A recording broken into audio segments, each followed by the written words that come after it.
এবার এই মুহূর্তে সবথেকে বড় খবরে নজর রাখবো। ঘোষিত ওয়াকফ সম্পত্তি বাতিল করা যাবে না, ঘোষিত ওয়াকফ সম্পত্তি বাতিল করা যাবে না। মোতোয়ালি ব্যবস্থা বহাল, কালেক্টরের সিদ্ধান্তে ক্ষমতা থাকবে না, ওয়াকফ বোর্ড বহাল থাকবে। নতুন সদস্যতা নিয়োগের বিষয় খতিয়ে দেখবে আদালত, মামলার নিষ্পত্তি না হওয়া পর্যন্ত বহাল থাকবে আদেশ।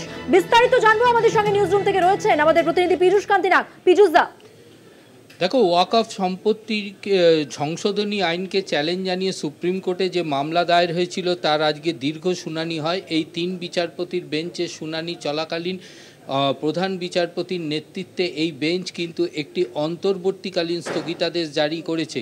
সেই স্থগিতাদেশে পরিষ্কার বলা হয়েছে যে সমস্ত ওয়াকফ সম্পত্তি এখনও পর্যন্ত রয়েছে সেই সম্পত্তি একদম বহাল থাকবে এবং সেই সম্পত্তি এই মুহূর্তে কোনোভাবেই বাতিল করা যাবে না আদালতের মামলার নিষ্পত্তি না হওয়া পর্যন্ত।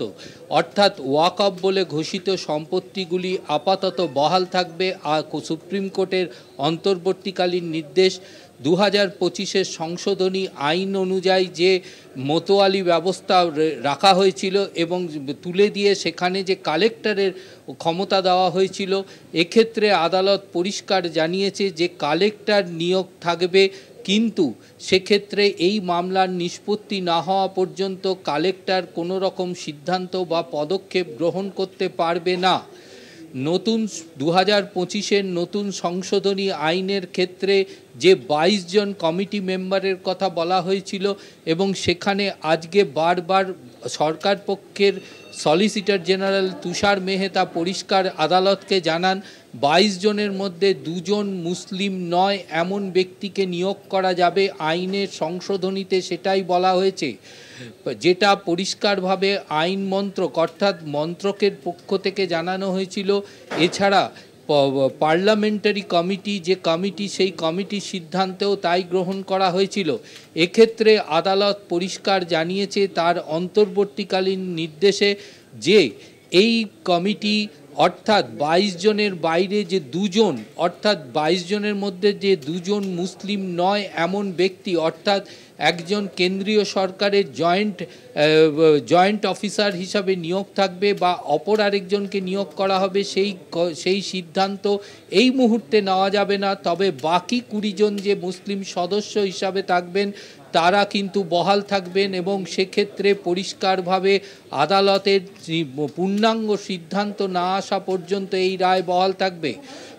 আদালতে পরিষ্কারভাবে আজকে জানানো হয় যে 22 জন কমিটির মধ্যে কেন্দ্রীয় সরকারের পক্ষ থেকে জানানো হয় যে 20 জনকে নিয়োগ করা হবে, সেই 20 জন কিন্তু মুসলিম কমিউনিটির মধ্যে থেকে হবে। এটা কিন্তু সম্পূর্ণভাবে আইনে উল্লেখ রয়েছে।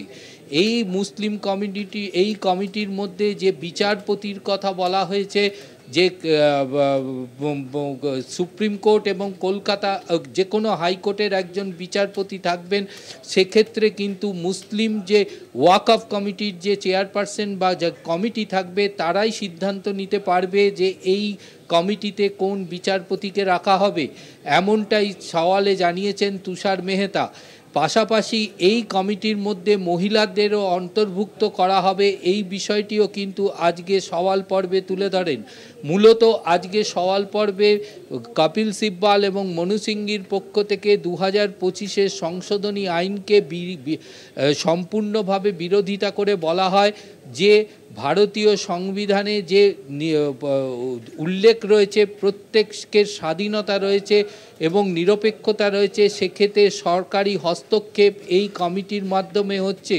তার কারণ ওয়াকফ কমিটিতে যে কেন্দ্রীয় সরকারের একজন করে সদস্য নিযুক্ত করা হচ্ছে সেটা তাদের অধিকারকে খণ্ডন করা হচ্ছে। অর্থাৎ সেক্ষেত্রে একজন ধর্মীয় প্রতিষ্ঠান এবং ধর্মীয় মানুষ যখন সেখানে সিদ্ধান্ত নেবে, ওয়াকফ আইনে পরিষ্কার বলা হয়েছে যে সেই সিদ্ধান্তকেই গ্রহণ করা যাবে এবং সেক্ষেত্রে কোনো লিখিত নামার কোনো প্রয়োজন নেই।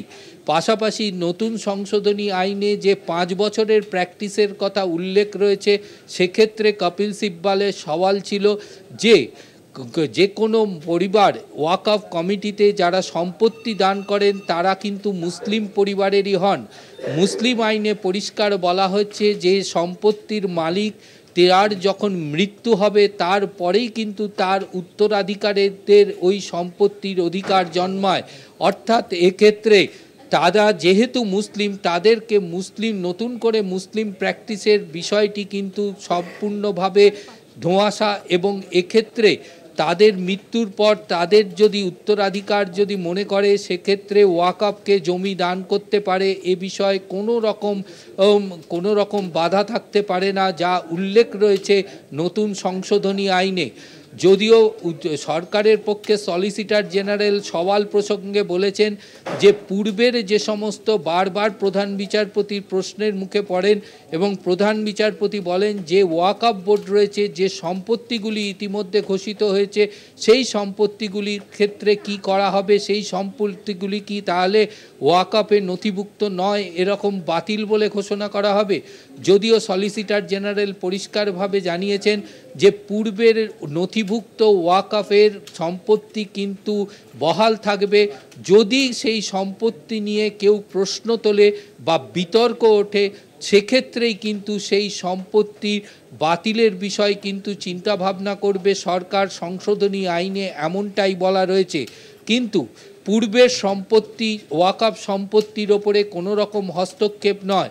এরপরেই যে ওয়াকফের অর্থাৎ ওয়াকির যে সংজ্ঞা, তা সেই সংজ্ঞা তুলে ধরেন সলিসিটর জেনারেল। সেক্ষেত্রে বলা হয় ওয়াকফ আইনের মূল বিষয়টি হচ্ছে এ কমিটি, অর্থাৎ কোনো ব্যক্তিগত স্বার্থ নয়, একটি কমিটির মাধ্যমে সেই সম্পত্তির বিবেচিত হবে তা জনগণের কোন স্বার্থে ব্যবহৃত হবে।